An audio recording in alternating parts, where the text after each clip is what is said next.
ওয়াকফ আইন বাতিলের দাবিতে উত্তপ্ত সুতি, মুড়িমুড়কির মতো পড়ছে বোমা, জ্বলছে সরকারি বাস।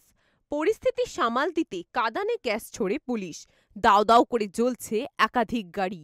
এর আগে রঘুনাথগঞ্জের ওমরপুরে পুলিশের দুটি গাড়িতে আগুন ধরিয়ে দেওয়া হয়। সুতিতে ভারতীয় সংহিতার ১৬৩ নম্বর ধারা জারি রয়েছে, কিন্তু তা অমান্য করেই হচ্ছে জমায়েত। ১২ নম্বর জাতীয় সড়ক অবরুদ্ধ করে রাখা হয়েছে, বন্ধ হয়ে গিয়েছে ট্রেন চলাচলও। ওয়াকফ আইনের প্রতিবাদে গত কয়েকদিন ধরে উত্তপ্ত মুর্শিদাবাদের সুতি এবং শামশেরগঞ্জ এলাকায় কয়েক হাজার মানুষ মিছিল করে এগোচ্ছিলেন। মিছিলে যোগদানকারীরা যখন সাজুর মোড় এলাকার কাছাকাছি ১২ নম্বর জাতীয় সড়ক অবরোধ করার চেষ্টা করেন, তখন পুলিশের তরফে বাধা আসে। অভিযোগ, সেই সময় বিক্ষোভকারীদের কয়েকজন বোমা ছোড়েন, সেই সঙ্গে পুলিশকে লক্ষ্য করে ছোড়া হয় ইট পাথরও। তাতে বেশ কয়েকজন পুলিশকর্মী আহত হয়েছেন।